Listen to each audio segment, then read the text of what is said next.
Good day everybody, my name is Kim Hendricks and welcome to my channel Stalked by the State. Today I'm going to show you how to configure Stalked by the State to generate video capture events. There's quite a lot involved in this video, but don't worry about it. The system installs pre-configured, so you just need to change a couple of lines in order to hook your cameras in. And then we'll kind of go in reverse, we'll analyze how you get to that state. So let's get started. When you've just installed Stalked by the State, if you fire it up and type in the address of your system, it'll look like something like this. And because it's pre-configured, when you click on the system status, there'll be two cameras configured, and these will be showing up as down. So first thing you want to do is get those cameras up in the air. So let's have a look at how you do that.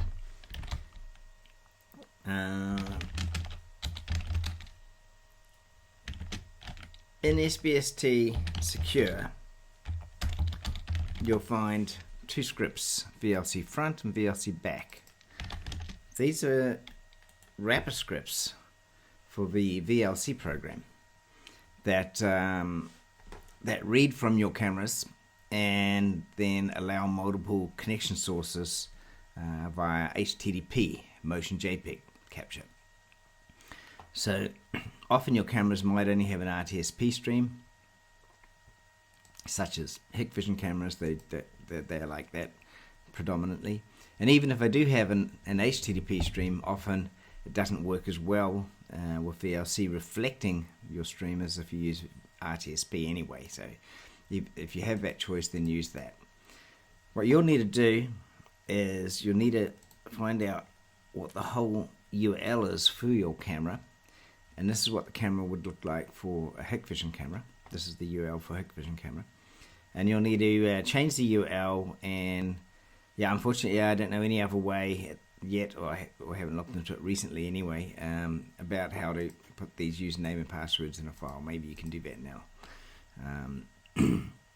So these are the username and password for your camera and the IP address. So if it is just a Hikvision camera, you're only changing this part here. So, but in order to change that, you have to have your system in read-write mode. So if you've just installed the system, if you did the find mount command, you'll see the word overlay up here. That means it's running in read-only mode, and all the changes that you make here will just disappear at the next reboot. To set that into read-write mode, you would go into SBTS bin, and you would run a sudo make rewrite followed by a sudo reboot. And then when you log in and do find mount, you should see that the overlay FS part has changed and disappeared. So I've already done that. Save time. And then your cameras will be showing up here. So to bring them back in the air, after you've made changes, you could probably the easiest way is to just reboot, but you could also kill the existing ones, pkill -f VLC, and then just run these scripts here, VLC front. And VLC back. You could put them in the background like this. And then if they're good, then you could probably do a reboot and have them automatically spawn. So if they are good, when you do the system status, your cameras will be showing us up here, which they are now. If that's the case, then in principle you're all ready to go. You can do video capture. So what I'm going to do now is I'm going to walk outside and show you how it now captures that video.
Okay, so let's have a look. This all worked as planned, and it did. Then we have captured 2 sections of video here. When I click on that, that's the particular camera view. That's this one that I've called front close right. And here's the view that I've called front close left. Front close left is actually this area here. And this is what I call the front close right area.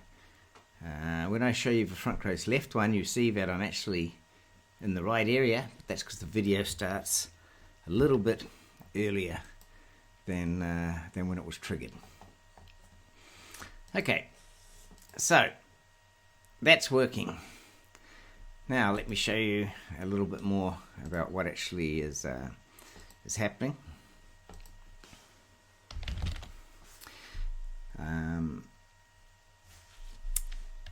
I'm going to kill the actual process that's reading the cameras and processing the cameras and triggering the video capture, and I'll start it manually to show you a few things.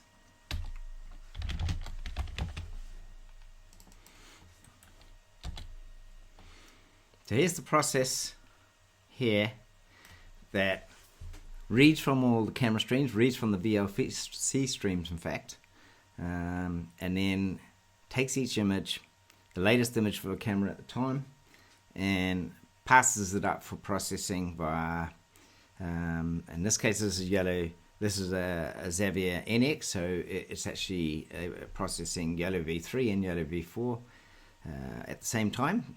So it processes it via those, and based upon the configuration file, generates the alerts, etc. if it gets a hit. The parameters here, -B is the bind port, so I've bound it to the local host at this stage.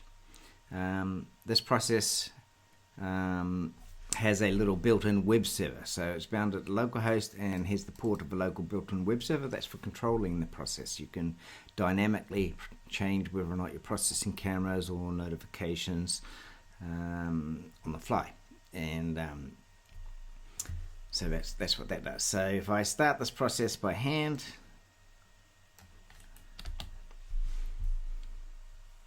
you can see it's now connected to both the front and the back cameras. Okay, you can see a little bit more detail if I put the -D flag on for debug, and then we can see what's happening a bit more. So you can see it's processing the front and the back, it's going around, it's processing all the zones that I've set up, checking for hits, etc. And if it gets a hit, and then it sends off the notifications.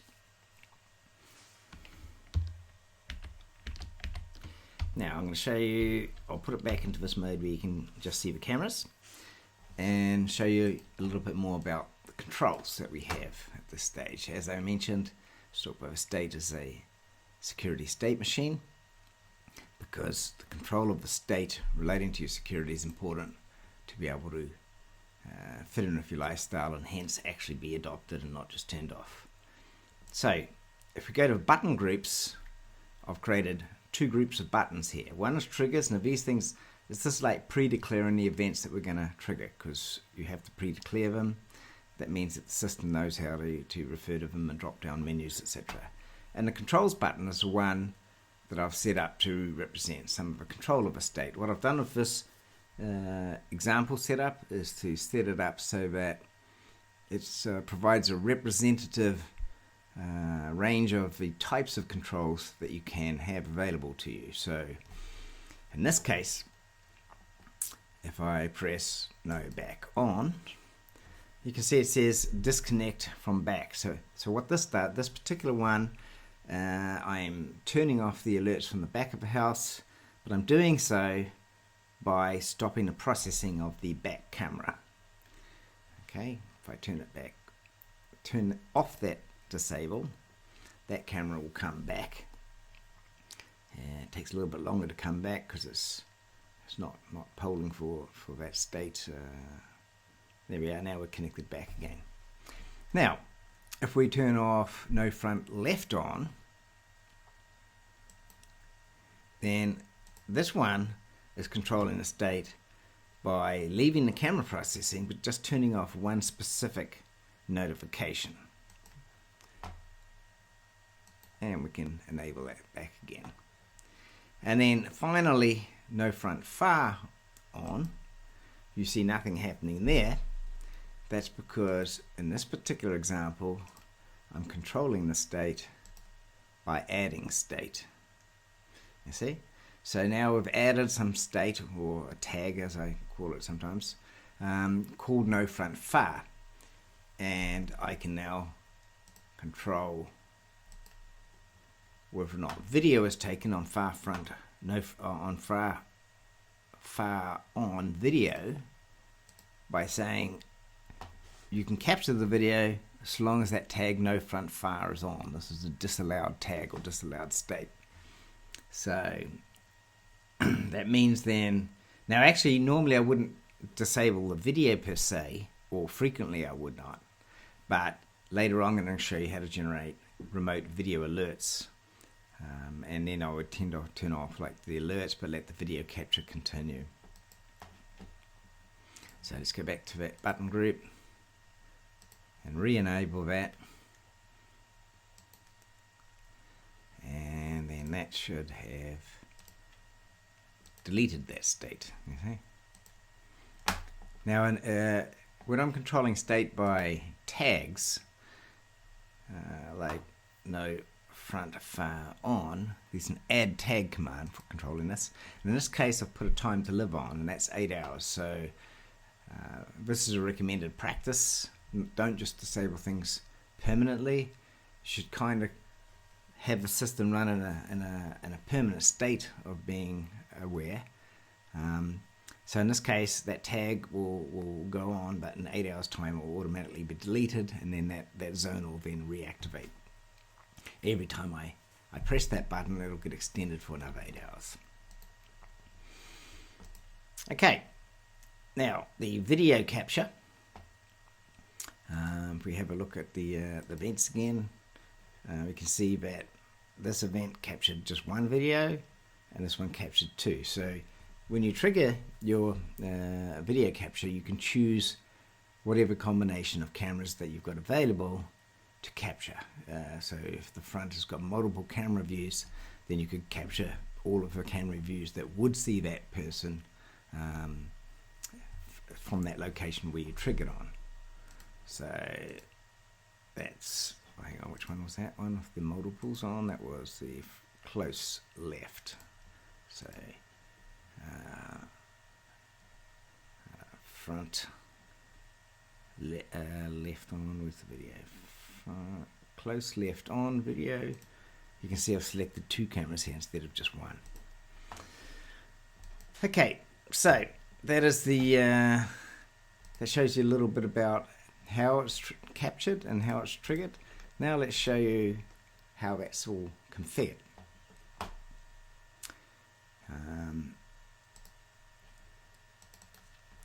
So here we have a look. Here's a configuration file. So the configuration file is well, let me show you these zones in more detail first.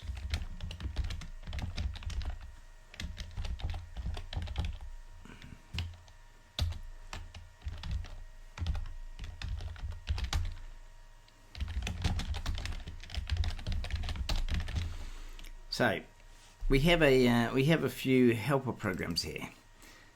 SBTS draws for drawing zones and getting the coordinates. At the moment, you will have to edit in the polygon blocks of JSON into your config file by hand. Bear with me. I've done this for the last 2 years. It's not ideal, but it's not impossible either. But I have intentions after I've released the software to start work on a graphical user interface to make this very, very easy. That will be built with React.js, and then all further interface items will be done with React.js. So the draw is for drawing the polygons. SBTS annotate is for analyzing captures. The primary use for that usually is for checking why a capture happened if it's not obvious, like maybe a false alert. and that'll process them with all of the models that you're using, and show whether or not you got a hit. And then the SBTS StalkedByTheState, that's the process that we just showed you that processes everything. That is running now still, that's good. And test is for doing live processing of your cameras and processing them with annotation. So if we take the draw program and we have a look at the flags that you can have here. Oop.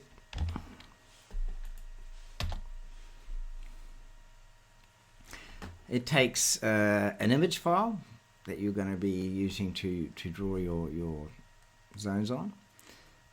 Optionally, in -S is the URL to the video stream, and then it'll take a snapshot. If you don't have an image file, that's the name of the camera, and that's the path to the config file. I'll put the config files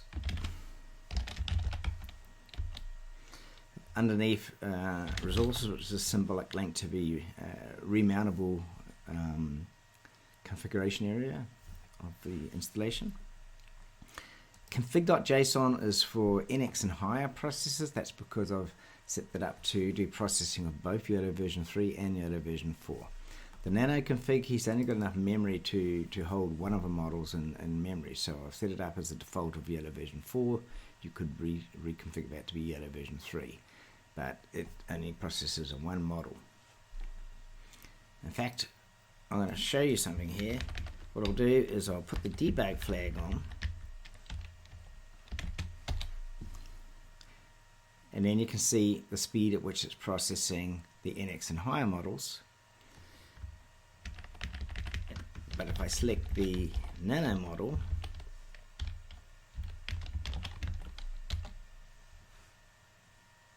it's going much faster. But that's because the nano model is only processing one model, YOLO version 4, and the NX and higher model is processing 2 models. So it's twice as many lookups at a time. So we'll let that run. Right, so now let's show you what the zones are, so that it'll make sense when I show you the configuration. So if we go SBTS draw, and then we go -S for snapshot, and we're going to want to have a video URL here. So I'm going to pull that out of here.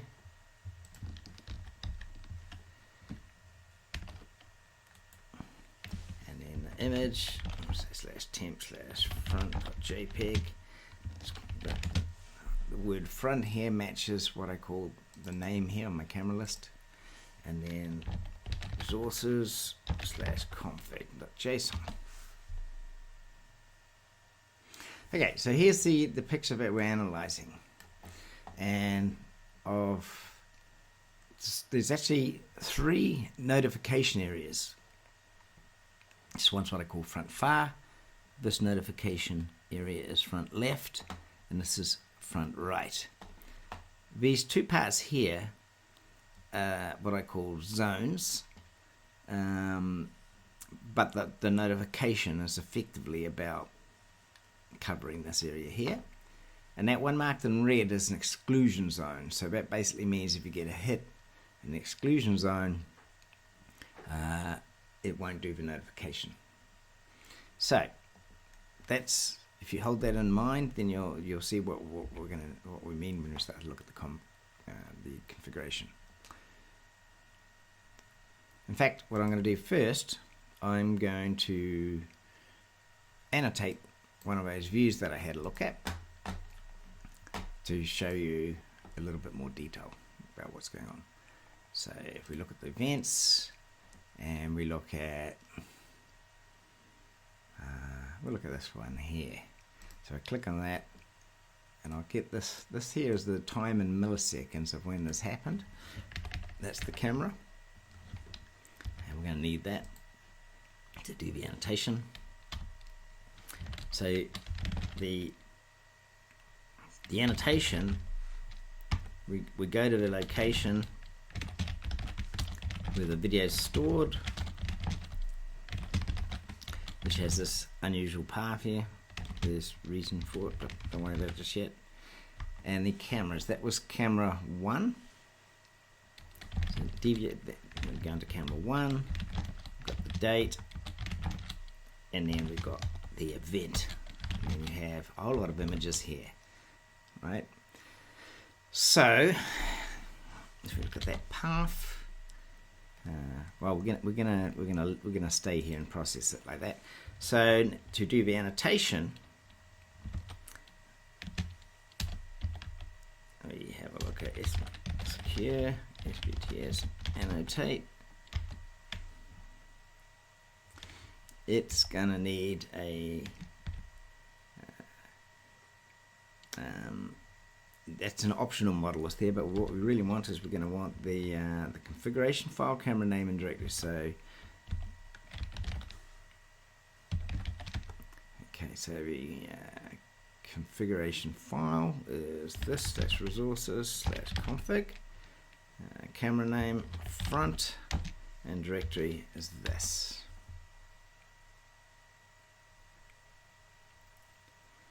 Now note, this is actually using the Yellow version 3 and Yellow version 4 service. It's a WebSocket service which takes a binary, it's a binary WebSocket, it throws a binary image up and gets a classification back. But it's doing it while the system is still processing the security for your house. It's another advantage of doing it via a service. You can kind of share that service while your security continues on. Now, that service could also, being a network service, run on a system that has access to a really powerful GPU card, and then this thing can go very, very fast. But okay, we've done enough of these things now, so let's have a look. And now it's generated all these annotated files for Yellow version 3 and Yellow version 4. So if we have a look at one of the models, like this,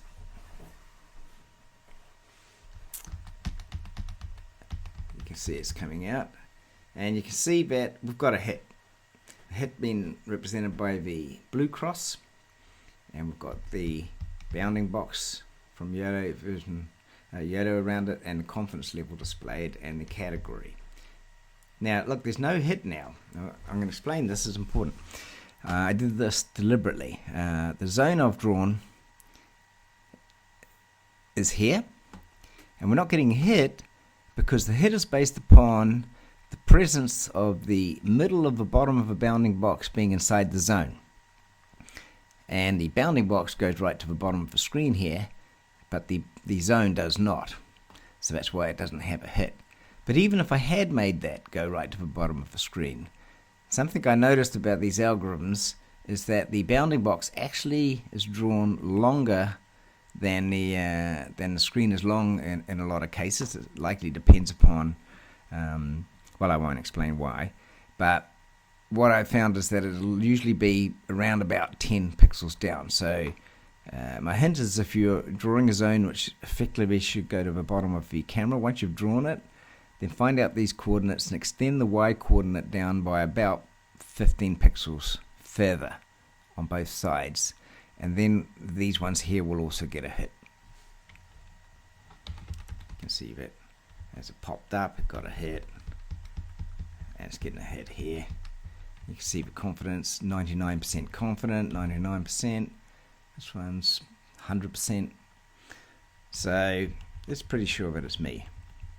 Okay, so that's the Yellow version 4. We can also compare it with Yellow version 3. We can also compare it with Yellow version 4. And actually you're going to find very similar results, I expect.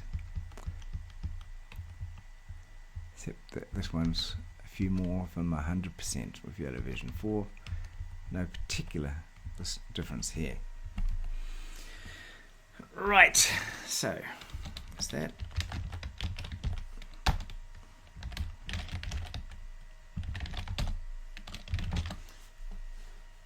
Okay. Now we know enough to understand what the configuration is all about. So let's go into the configuration file. The configuration file has two main parts to it. This top part is a model list. And a model list is a dictionary with a key name, and this case, giving it the obvious ones, yellow v3 and yellow v4. And the URL to the WebSocket service that provides this. So with the software, I've added a Python wrapper that exposes a WebSocket service, waits for a binary image to be thrown at it, processes it for the category and throws the JSON back down at the client. So in principle, that's a very small modification. There's lots of software that does classification for different kind of objects. It may not even be YOLO, that could be something else. But if you can put a wrapper around it that exposes a WebSocket service that describes the bounding box confidence category in the same and probability likelihood in the same manner that YOLO does, or you can translate it to that, then you could then make a WebSocket service to use that new model. You could then give it a new name here, put it on a different port, and now you're using another model, a completely different model. I've mentioned during some other videos that a good model might be a model that looks for weapons. I don't have such a model, and I don't have weapons lying around to be able to train one either. But I'm sure many people do. So what I'm doing is I'm running the YOLO version 3 on 8765 and YOLO version 4 at 8766. And you saw another port mentioned before from the SBTS secure process, and it's running on 8764. That's because he exposes an interface for its controls. I'm going to show you one more thing about that service, about the controls actually, before I move on, because then that's been completely covered. So here's, I mentioned this with the bind port as localhost. So if I change that to a port that makes that service be available externally, then I can 8764/enabled, I think is what it is. Yeah. Then I get a JSON representation of all of the cameras and whether the camera is enabled and all of the notifications and whether the notifications are enabled. So if I change some of that, such as going into the button groups, and then no front left on, I think disabled the notifications. Now when I go back to here, you can see that the notifications for the front camera, the one called close left, is now turned to false. Okay.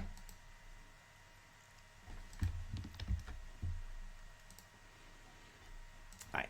So let's continue on now to the more complex part of the tutorial, where we look at the structure of these, the JSON file that controls what you're looking for. So we've covered the two models, and here we have two cameras. So you'll now have a list of cameras. There's your configuration for your back. There's your configuration for your front. By the way, when editing these JSON files, I can strongly recommend using an IDE that allows you to handle this expansion and collapsing of different parts of JSON in sensible and useful ways, such as in this case, this is PyCharm from JetBrains. This is a community edition, well actually professional edition, but they have a community edition that's free as well. And it makes it a lot easier to not make mistakes, and it makes it a lot easier to configure, because a lot of your configuring will be copying pieces of configuration from this sample one that comes with the installation and modifying it. So here, let's look at this in more detail. So for each camera we have a name, and that name here then is what's used in the other helper programs, whether it's enabled or disabled by default. So you could set things up for the case that you want to use them, but keep them enabled by default, and then something happens and you're more interested in that area of the house, then you enable that one, but keep it disabled otherwise to maximize your GPU availability for other areas. this is the URL that goes to where you get a stream of motion JPEG.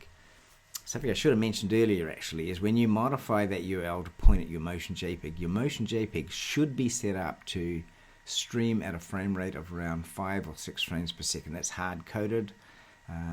Can't change that. If you stream it faster, then everything's going to be in slow motion. It's going to be it's not helpful. And it should be around about 6. I would recommend setting the frame size to around about 640 by 480. It's a good size that processes quickly. If you do a full HD size frame, your GPU will process that slower. And it'll stream slower to your phone too when we set up mobile notifications. So do that first. A lot of cameras can do that. Some cameras can't do that at all. Some cameras can't even provide a motion JPEG stream either as RTSP or HTTP. I suggest use a different camera because you don't really want to waste another expensive form of translating that into motion JPEG, and you need to have the motion JPEG to process this stuff. So that's the URL, and that is the username and password. Now, because this isn't actually part of your real config, I didn't ask for a username and password for this when we set this up. I just set up these default ones, Santa and YouTube, deliberately silly names, so you'd be encouraged to change them and not go with these. But I wanted to set up the camera streams that will work out of a box. So this URL was what's set up by these VLC Reflector programs, and I hard-coded in the username Santa and YouTube. So now we have a polygon dictionary. Now, polygon dictionary is a dictionary with the keys that represent named polygons. Now, the zones that you can trigger in, I drew them as squares there, but they didn't need to be squares. They're polygons of any closed shape. I'll show you how to do that later on. So you can draw all kind of shapes that match what you're actually trying to connect to.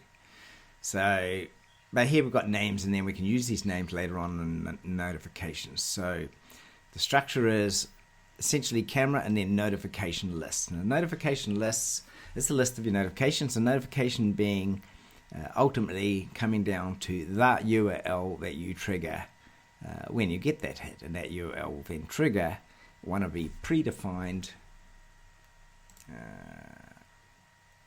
names here, okay, on the parameter called event, and they do have to be predefined. If they're not predefined and it's not working, then if you look in the system log, it'll say you tried to trigger an undeclared event up here, and then you'll know what's going on. Okay, so right now far. So as I mentioned, a notification triggers on an event, with the event being the name, the parameter called event here, and that's its contents. It's a post method that's going to do. It's going to post to this location. The SBTS net is the endpoint, REST endpoint, where you can inject events into the system from other HTTP from other systems. So why this is called button groups is because when I view that URL on a mobile phone, this will be a page of buttons that I can click on here, you see. So, and then these things generate this page of buttons here. When this JavaScript that's involved in this will generate the events to this URL here. Okay, now zone list. What are zones? Well, in principle, you saw that when I showed you the bottom left or close left section, it had two boxes here. Each of those boxes is a zone, but the important thing really is are the polygons that are included. Now, a zone is actually a collection of, or it's like a zone is actually just a grouping. It's a grouping of all of the polygons for which, if you get a trigger in any one of those polygons and an exclude area, that you will invalidate any positive triggers in any of the triggers that happened in the include area. It's just for a little bit extra flexibility, but in practice, for most of the time, you probably just have one zone for one area. But one example might be, let's say you have a particular section that's covered by a camera, and basically you expect no one ever to be there, right? No one at all. It might be a busy area. You might have a few exclude polygons there. It might not be one that you put a block around the whole area. You might actually put blocks around different parts that you're looking in. But then your zone would be a collection of all of those polygons that you had in that whole area. And then a hit in any exclude zone in that whole area will invalidate a hit for them all. So that's one way. But as I say, mostly you just have one zone and one polygon rally. So in this case, the far zone has no exclude list. And then we have an include list. And then the include list has a name and it has models. Now, here's where all the complexity is in this system. The models is an array of arrays. So the square brackets on the outside is an array, and then you can see that there's two arrays on the inside.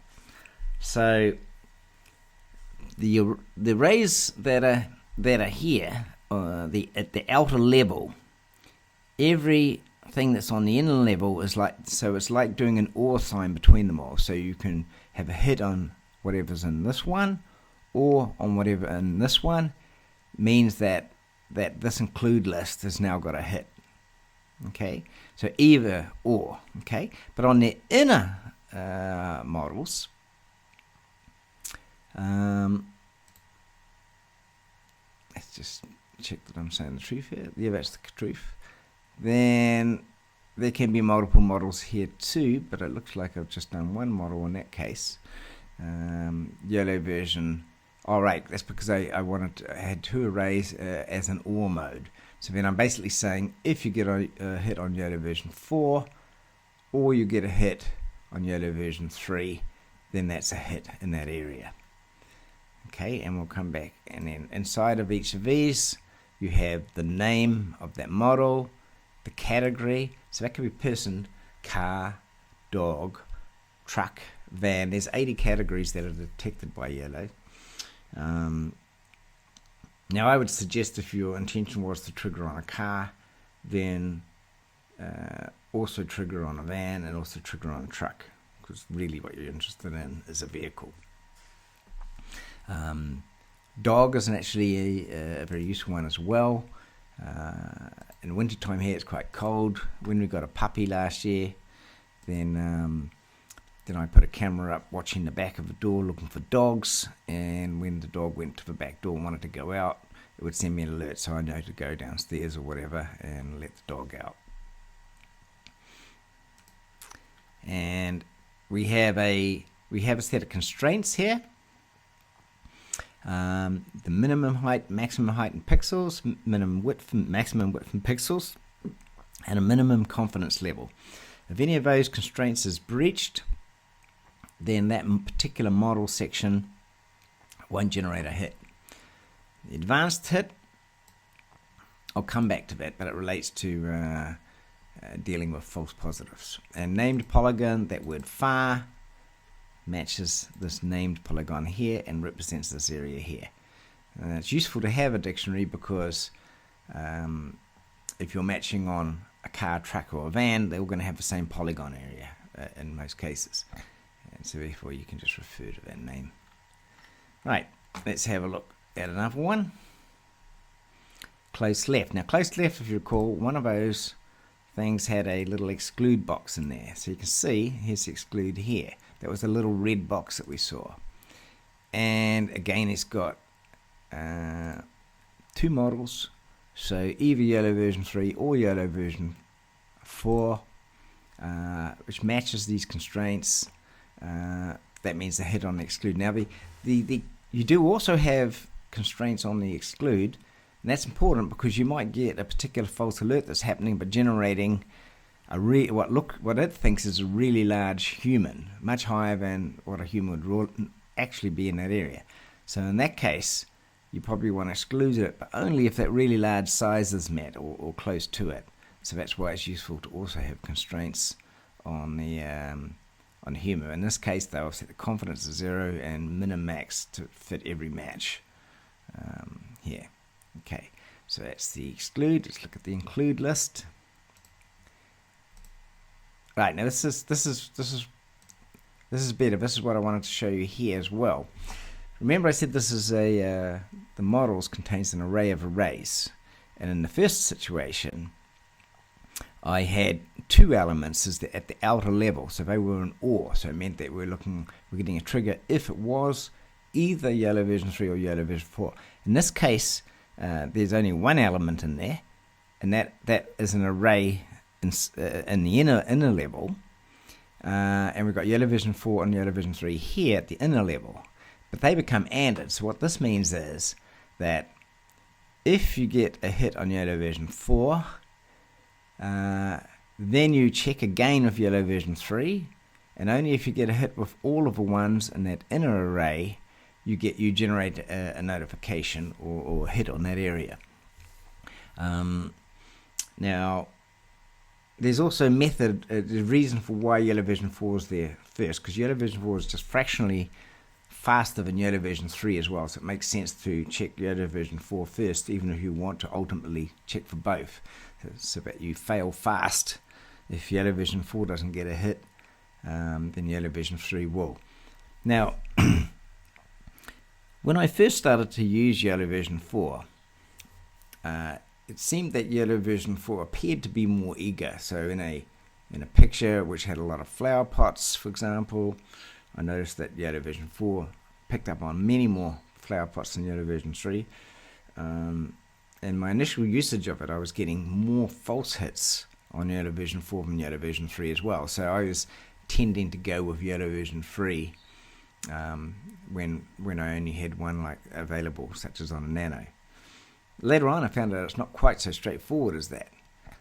I did notice that in certain circumstances, yellow version 4 seemed better to be able to pick out people when the number of pixels was small, like when the person was far away from yellow version 3. But that's not also not always the case. In fact, it just depends. Sometimes yellow version 4 will pick something up in yellow version 3 not, and vice versa. It's a little bit hard, but that's why you have the annotation tool to analyze it. Ideally, if you have the GPU power, you would use, if you have an area where you expect a very, very low incidence of false hits because he's not cluttered, and I'll talk about false hits soon, then you might tend to say, well, I want to hit if it's yellow version 4 or yellow version 3, and that'll help you pick up intruders, say at night when the lighting's not very good.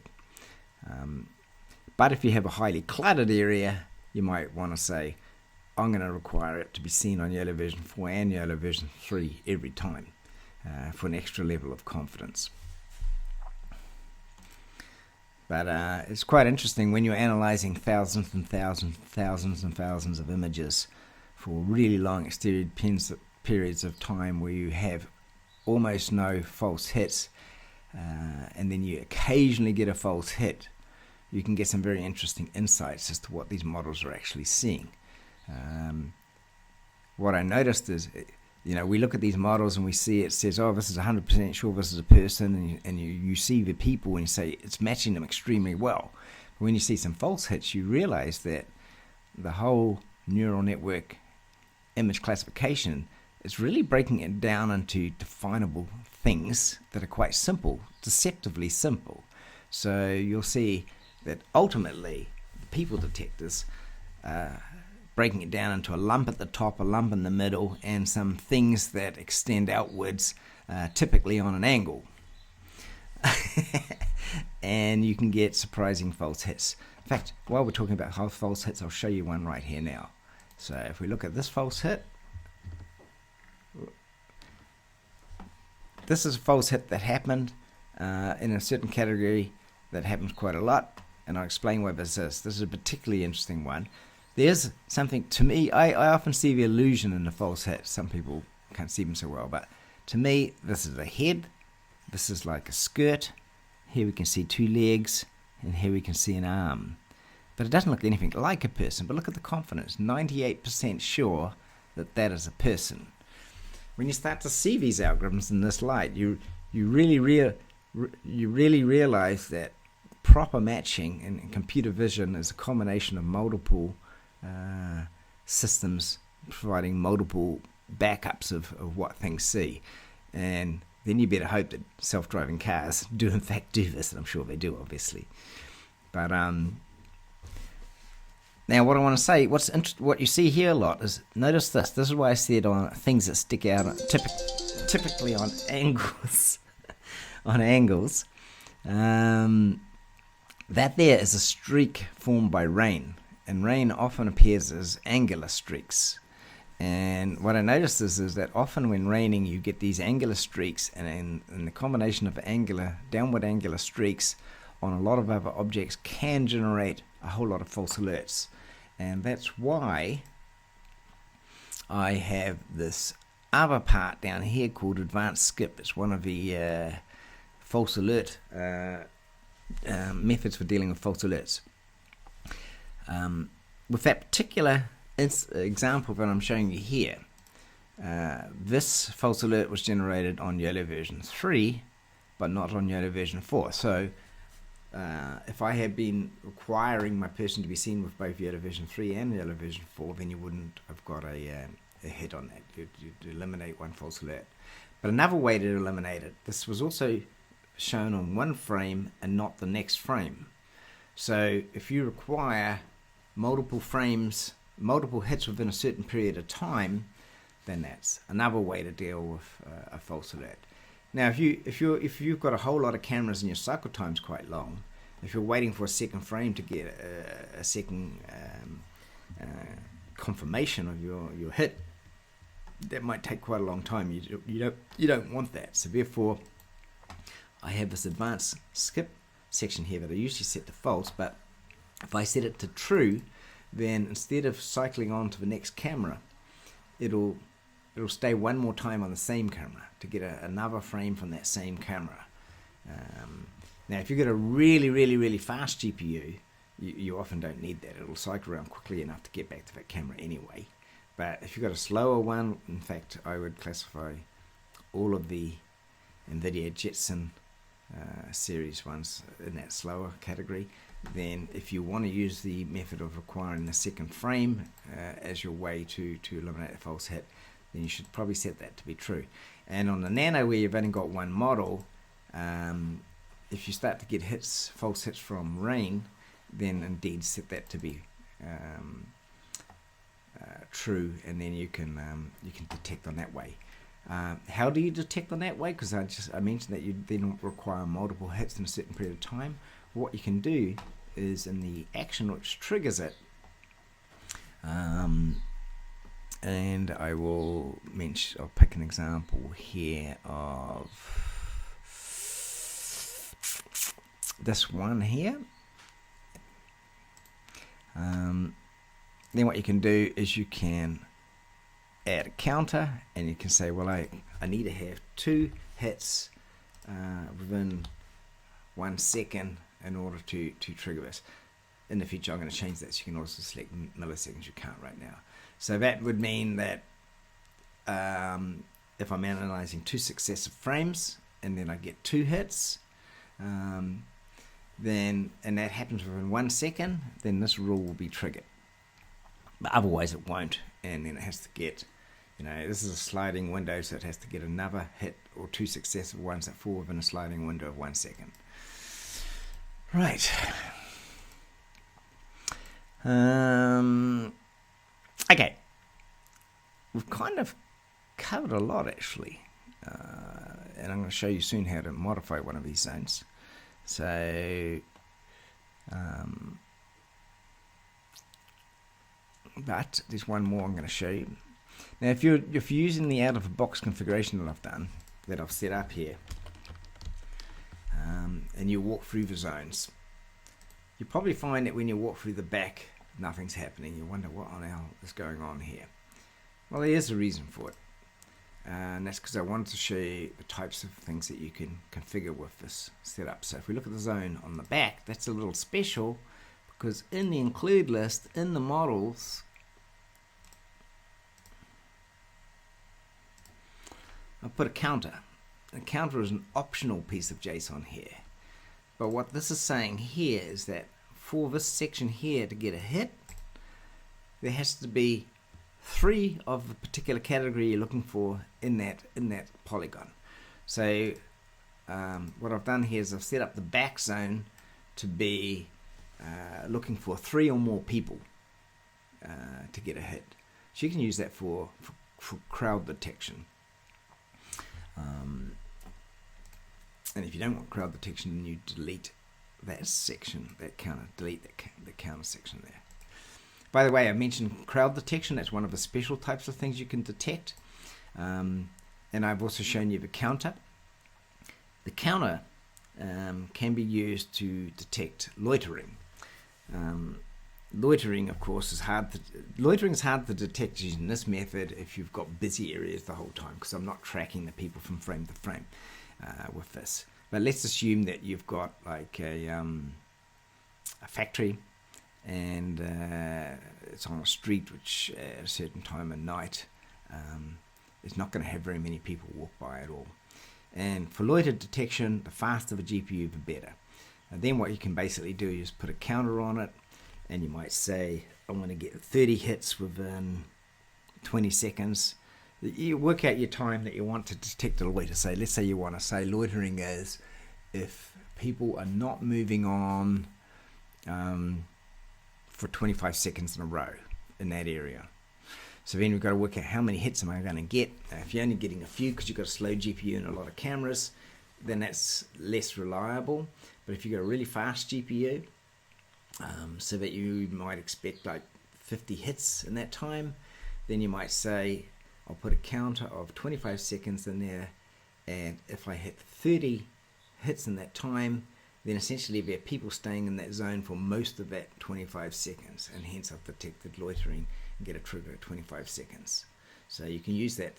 You can also use that in combination with counters, and then you could detect crowds loitering, so you can detect build-up of people.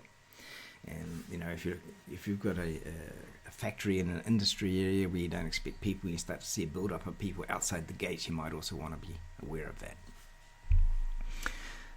Right, so that's the configuration file, and let me show you how one would change one of these areas. So go back up to here, and SBTS draw. So here's the example that I used earlier. I don't need to take another capture, so I can get rid of V minus S in front, and then we can draw a new area here. Right, so let's say I want to modify this close right area. I don't want it to be this whole block. I'm really just interested in people standing in this area here. So I could sort of draw an area there.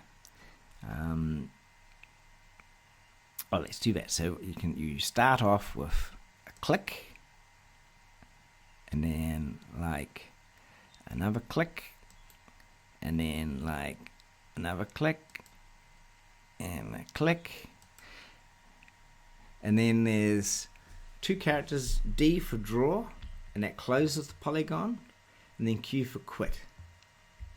Okay, and now we've got a polygon. Copy that into my copy buffer, and then I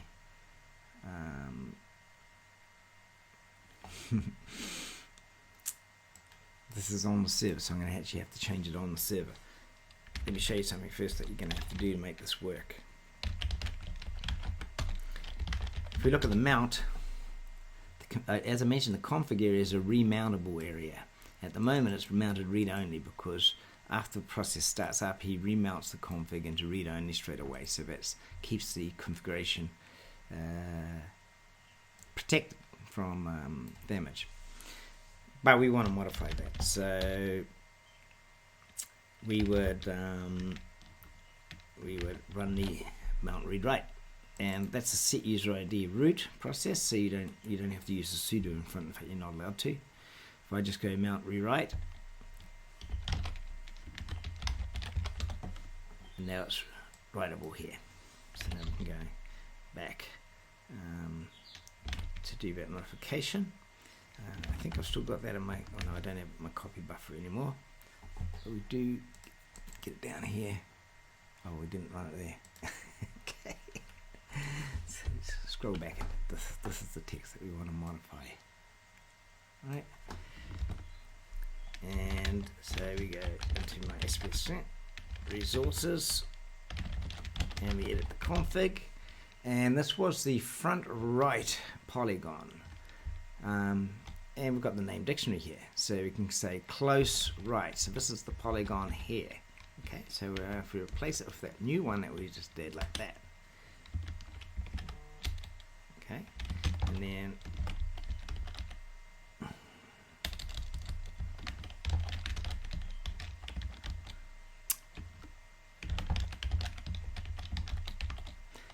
let's have a look at the draw now.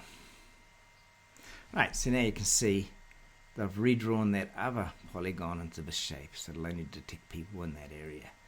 And okay, I keep using 4 points, but this can be lots of points for all kind of complex shapes. Okay. Right. Q for quit. And if you've changed that and then want it to be active, in this case, remember it's processing here, so it's already read that configuration. So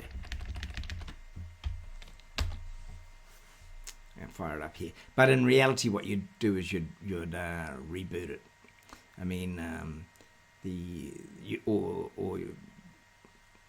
you could go pkill. No, rebooting is the best way. So remember, if you're making the configuration is a persistent area. So changes to the configuration will persist whether you had read-only mode or read-write mode that you were running in. When I mentioned before that you set it up to read-write mode, that was primarily so that you can create the video streams into your video reflective wrappers. And then you would do it.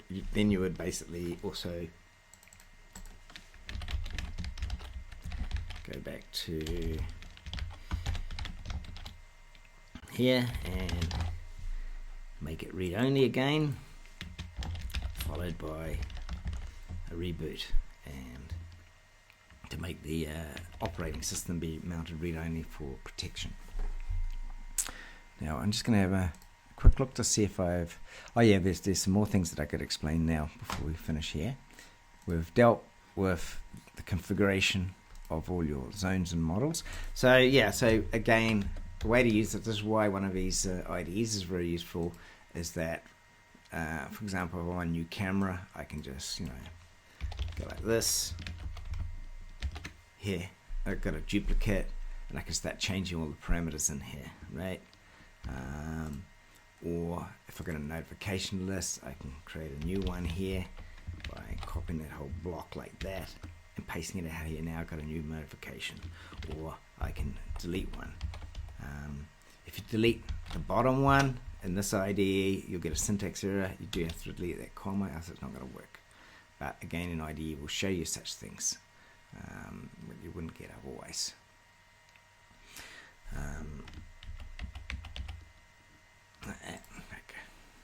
Okay.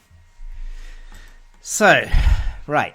The notifications themselves with the triggering of those events. So let's show you a little bit about that. The first thing about the events that you trigger, you have your button groups. They have to be something that is declared in one button or more buttons. You can have multiple duplicates in one of these sections. So I've called the group triggers because it's not one that I intend to have as a mobile phone selection block. This one controls is. The idea here is that I make a bookmark on that, and then I can use this to kind of control, dynamically control my alerting. I could also hit these buttons by outgoing HTTP actions that I do on scheduled times by adding a scheduled at a certain time, a certain day of the week, etc., that kind of stuff. But anyway, let's go back to the actions. So let's look first at one of your simpler actions, and that is the back. So for the back, I've got, I tend to have, this is a convention that I tend to use of having 3 parts for each event. So I don't just trigger the video on a single one. I tend to take the name of what I want and have one with the word proxy and raw together. So like back, proxy, raw, on as a naming convention. And then this is an outgoing HTTP trigger that pushes this one. And then this one here will push this one with an HTTP request. So you're making calls to yourself. The reason for this was something I didn't anticipate when I first designed the system. I did anticipate the outgoing HTTP calls, but I thought of it mostly in terms of to other systems. But then I found it was very, very useful to make these calls back to yourself. In the future, I will make that into an internal event, so you don't call it by HTTP, but call it internally. Now, this raw, remember I showed you counters. So the raw is like, but whether a counter gets hit or not is something that's determined by a rule, and not at the analysis level. It just simply sends out hits whenever it sees one. So in this case, this on the back one, I can do this on the raw event. So then it's really saying, at the raw event, it's really saying that once you get past this, you then will know whether it's a real event or not. So then I can put my counter of 2 hits within 1 second, like that. Okay, and press save, and then press save down here. And now it's active. So now, when I put that advanced skip to be true on the back event, to require 2 successive frames to be hit, it'll process each frame in succession to try and get a hit on that person as soon as possible, or to eliminate the false positive as soon as possible. So then the back proxy raw on, he will call itself the SBTS net here with the username and password that I set up when I installed the system. Triggering the event with back proxy on event. So that then pushes this button. Why do we have that step? Now this step here, the video will capture like a minute of video. Well, with the video, let's have a look at the video. The video is set up here with a stream address, and this is the address of the VLC reflector. And it's saying I want to capture 60 seconds of video, buffering from 3 seconds from before. In other words, I want to see the 3 seconds of video that happened before it was triggered. So that's very useful. You always should do that, so that you know what it was that happened just before. Priorities are something I'll remove in the future, is not used anymore. Caching allowed is also something I'll remove in the future, not used anymore. Guest is technical, but I won't cover at this stage. So that's the same for these two cameras here. Right. So, but whenever you trigger the video event, which is this video action here, it'll trigger about 60 seconds. But if you trigger it now and then trigger it 5 seconds later, it'll also trigger 60 seconds of video. So now you've got 2 60 seconds of video, but only 5 seconds apart. That's kind of irritating, a waste of video space, and very confusing. So when you trigger 60 seconds of video, you pretty much want to do it only once every 60 seconds, or with a very slight overlap. So the way to do that is, and then not only that, when I do trigger the video, later on I want to add email out that video. Then I'll do something like email, and again I'll trigger the same cameras that I triggered on the video capture thing and put in the email address here. Then the email will contain links that when you press your finger on will pop up the video capture event, but it triggers on the millisecond of the event. So they have to be triggered on the exact same millisecond. So if I had nothing further going on, that wouldn't be the case. So this one calls this one, and then this one calls the actual event that I trigger everything on, but it has this delay here. So this says you can't trigger this event more than once every 55 seconds. So if 55 seconds is elapsed, then you're allowed to trigger again. And that's like a 5-second overlap with the 60 seconds of video that I capture. So that then stops you from having too much overlapping video. Okay, and then the video itself. So this one here will only trigger once in every 55 seconds max, and then this one here triggers always and captures the event. And then if I wanted to email that out, then I'd trigger on the same event, not back proxy, but the back on, an email, and then they would be in sync with the same millisecond time as the video capture, and hence the link will refer to that video and allow you to play it back. So that's the structure and the naming convention. And then another part about the naming convention is when you create an action, you have an event like close left on. And so a naming convention that I found convenient is to put the event that I'm triggering on, like close left on, and then the kind of thing that I want to do. It might be video, like that, and then it's video, and then it's video where I capture the back camera, or the front camera, or both cameras. And then the description field, in the case of a video event, the description field is what it's used, what is displayed in the list. And you don't want it to say close left on video, so we would just say something like close left in that case. Okay, and then we can have a look at the links, and then this is what's in the description field for those video actions. Other things, so let's look at some of the controls. Now remember, the controls are these things here. So let's look at no front far on. Let's see what that one does. So no front far on. Okay, this thing does an add tag of no front far to 28800 seconds is its validity. So that basically sets an 8-hour piece of state that's used to prevent the capture of the front far video. And we look at that. So front far video is just this far on, which says you're not allowed the no front far on state. So if I press that button, then that video would not capture, or it would automatically expire and start capturing after 8 hours. Or if I press the one that deletes the tag, which is no front far off, that deletes the tag no front far, and then again it would capture video. Okay, so now let's look at no front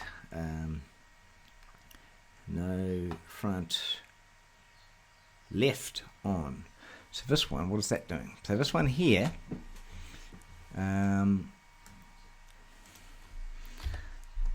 this is going to port 8764, which is the port where the processes all of the video capture and the analysis, and it's notify, disable, and then the camera front, and then close left. So this is turning off a specific notification, and then when I turn it on, it's the same URL. Oop, that was no, and then the off. So when it's just, instead of disable, it's just enable. Right, now no front right on. Do I have that one? We've got a no back on. So no back on.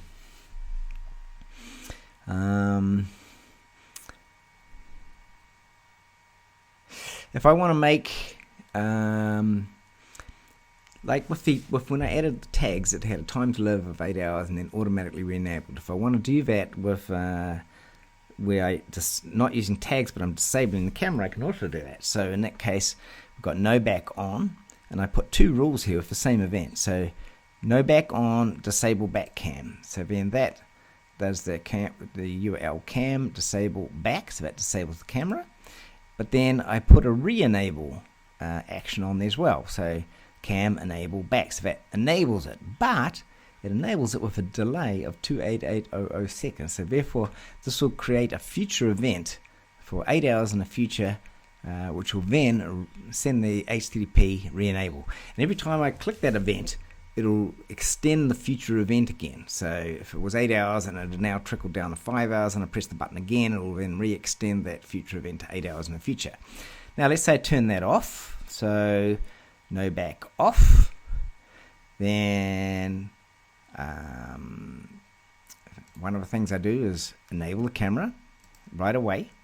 But I also cancel that future event. So here's a cancel action. So a cancel action, so if I have future events, it takes the name of the action. So the action was no back on re-enable back, and that cancels that future events, so it doesn't just automatically kick in and do something unexpected in the future.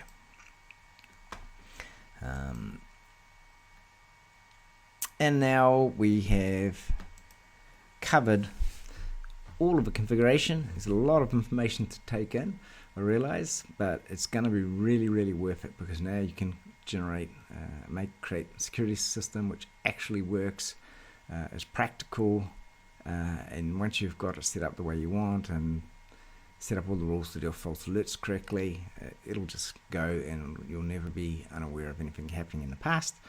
At this stage, my software is in fact ready to release to the world, or as I like to consider it, this software is now ready to unleash on the world. So thank you very much, and look forward to you in the next video. The next video we're going to talk about how to generate external notifications, sounds and video alerts to mobile phones, so you can look at these things from afar.